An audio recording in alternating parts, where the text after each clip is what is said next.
Assalamualaikum warahmatullahi wabarakatuh. Kami dari kelompok 3 MCRA akan mempresentasikan hasil diskusi kami yang berjudul PBB melalui UNO DC sebagai pilar hukum internasional dalam pemberantasan korupsi transnasional. Sebelumnya, perkenalkan saya Nafiatus Syifa dan teman-teman saya.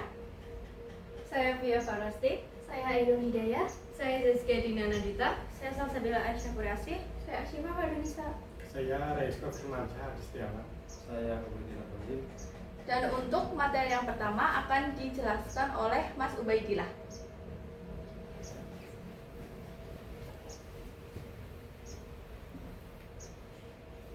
Langsung saja, PBB melalui latar belakang. Korupsi merupakan salah satu permasalahan yang paling kompleks dan merusak di berbagai belahan dunia. Kejahatan ini tidak hanya berdampak pada aspek ekonomi suatu negara, tapi juga menurunkan kepercayaan publik terhadap pemerintahan, menghambat pembangunan dan memperparah ketimpangan sosial. Korupsi sendiri itu dapat terjadi di berbagai sektor, baik publik maupun swasta, dan dilakukan oleh individu maupun kelompok yang menyalahgunakan kekuasaan demi keuntungan pribadi. Dalam skala global, korupsi terus menjadi isu serius yang mendapat perhatian dari berbagai lembaga internasional seperti Perserikatan Bangsa-Bangsa atau PBB, Bank Dunia, dan Transparency Internasional. Yang pertama itu pengertian korupsi. Pengertian korupsi itu sendiri adalah sebagai kejahatan global. Korupsi adalah penyalahgunaan kekuasaan untuk keuntungan pribadi yang berdampak luas dan lintas negara. Praktik ini meliputi suap, penggelapan, dan nepotisme, serta merusak pemerintahan ekonomi dan keadilan sosial di tingkat global.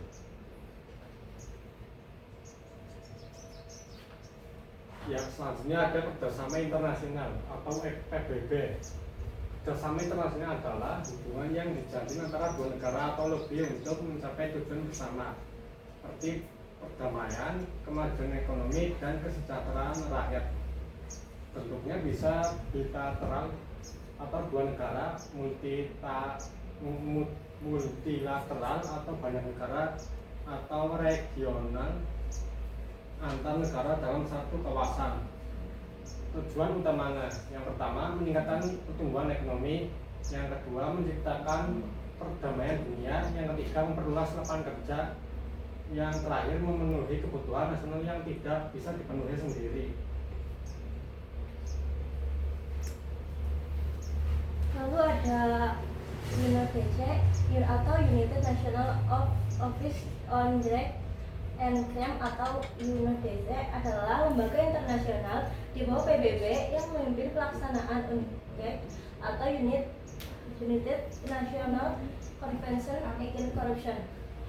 UNODC membantu negara-negara memerangi korupsi yang berdampak pada stabilitas politik, pertumbuhan ekonomi, dan kepercayaan publik. Tujuan UNODC dalam pemberantasan korupsi, yang pertama, mendorong implementasi UNCAC secara efektif. 2. Meningkatkan kapasitas lembaga penegak hukum dan anti korupsi. 3. Mempromosikan tata kelola pemerintahan yang baik atau good governance. 4. Memfasilitasi kerjasama internasional dan pengembalian aset. 5. Melibatkan masyarakat sipil dan media dalam upaya anti korupsi. Lalu ada bentuk kerjasama UNODC. Yang satu ada bantuan teknik dan pelatihan aparat, sistem whistleblower, dan pengolahan aset. Yang kedua, revisi regulasi, dukungan untuk undang-undang korupsi dan aturan gratifikasi. Yang ketiga, kampanye publik, edukasi masyarakat, diskusi publik, dan kampanye anti politik uang.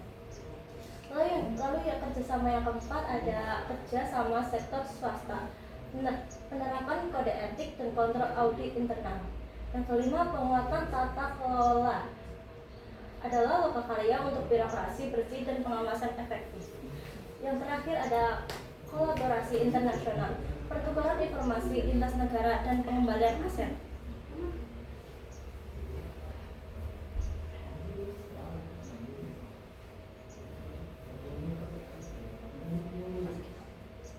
Oke, selanjutnya ada untuk keuntungan kerjasama internasional. Yang pertama itu penguatan kapasitas dan sumber daya aparat penegak hukum.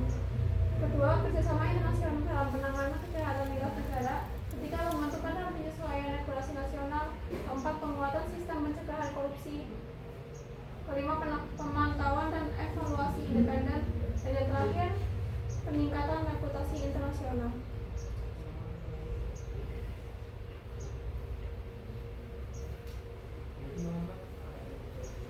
selanjutnya yaitu tantangan dari kerjasama internasional. Yang pertama, perbedaan sistem hukum dan regulasi, ketidaksesuaian antara sistem hukum nasional Indonesia dan standar internasional menyulitkan kerjasama seperti ekstradisi dan pengembalian aset.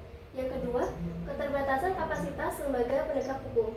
Kelembagaan di Indonesia menghadapi kendala SDM, teknologi, dan pelatihan untuk menangani kejahatan transnasional. Yang ketiga, perkembangan koordinasi antar lembaga. Lemahnya koordinasi di antara lembaga penegak hukum dan keberadaan korupsi di internal institusi menurunkan efektivitas dan kredibilitas. Yang keempat, keterbatasan perlindungan saksi dan pelapor.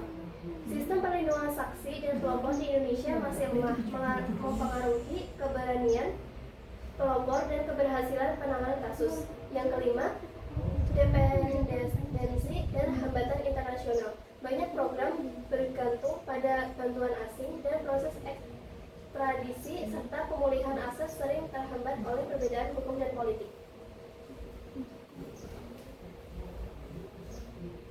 Selanjutnya ada kasus Setia Novanto. Kronologi kasus Setia Novanto dari tanggal 7 Juli sampai Desember 2007. Pada 17 Juli 2017, KPK menetapkan Setia Novanto sebagai tersangka dalam kasus korupsi proyek RKTP. Pada 11 dan 12 September 2017, Setia Novanto mangkir dari panggilan pemeriksaan dan mengajukan pra-peradilan melalui wakil ketua DPR.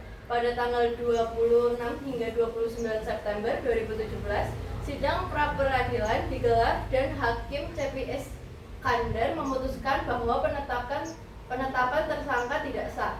Pada tanggal 31 Oktober 2017, KPK menerbitkan sprindik baru dan kembali menyelidiki kasus EKTP. Pada tanggal 10 November 2017, KPK kembali menetapkan Novanto sebagai tersangka. Pada tanggal 15 November 2017, ia kembali mangkir dari pemeriksaan dan menjadi buron. Pada tanggal 16 November 2017, Novanto mengalami kecelakaan mobil di Permata Hijau dan dirawat di rumah sakit. Pada tanggal 17 November 2017, ia resmi ditahan oleh KPK dan dipindahkan ke RSCM. Pada tanggal 20 November 2017, ia menjalani pemeriksaan sebagai tersangka di gedung KPK. Pada tanggal 15 Desember 2017, KPK menyatakan berkas perkara telah lengkap dan siap dilimpahkan ke pengadilan. Pada tanggal 17 Desember 2017, sidang perdana Setia Novanto digelar di Pengadilan Tipikor Jakarta. Pada tanggal 24 April 2018, Pengadilan Tindak Pidana Korupsi Tipikor Jakarta menjatuhkan vonis bersalah kepada Setia Novanto. Ia dihukum 15 tahun penjara dan didenda sejumlah 500 juta dan diwajibkan membayar uang pengganti sebesar 7,3 juta. Hak politiknya juga dicabut selama 5 tahun setelah menjalani masa hukuman. Ia dinyatakan melanggar pasal 3 UU Tipikor Jo pasal 55 ayat 1 ke 1 KUHP. Selanjutnya ada alasan kasus korupsi Setia Novanto bersifat lintas negara sebagai berikut. 1. Aliran dana ke luar negeri. Dalam dakwaan jaksa dan putusan pengadilan disebutkan bahwa dana hasil korupsi proyek EKTP mengalir ke berbagai pihak termasuk perusahaan-perusahaan yang berbasis di luar negeri, misalnya di Singapura dan juga di Amerika Serikat. Yang kedua, penggunaan rekening bank asing, money laundering. Dana proyeksi EKTP tidak hanya dikorupsi di dalam negeri tapi juga dialihkan ke rekening di luar negeri untuk pencucian uang. Selanjutnya, kerjasama internasional dalam penelusuran aset. KPK bekerjasama dengan pihak luar negeri dalam penelusuran dana dan aset Setia Novanto dan rekannya. Kemudian, bentuk implementasi kerjasama UNODC dalam penanganan kasus ini. Yang pertama, pelatihan investigasi keuangan membantu KPK menelusuri aliran dana proyek EKTP ke dalam luar negeri. Yang kedua, pemulihan aset atau aset recovery digunakan untuk menyita hasil korupsi yang diduga disembunyikan oleh tersangka. Yang ketiga, audit forensik dan pelatihan digital forensik mendukung proses pembuktian terhadap dokumen dan alat bukti elektronik. Yang keempat, penerapan mutual legal assistance atau MLA memungkinkan kerjasama hukum lintas negara jika dana disimpan di luar negeri. Dan yang terakhir, prinsip UNCAD dijadikan dasar dalam penegakan hukum dan koordinasi antar KPK, Kejaksaan, dan Kementerian Hukum.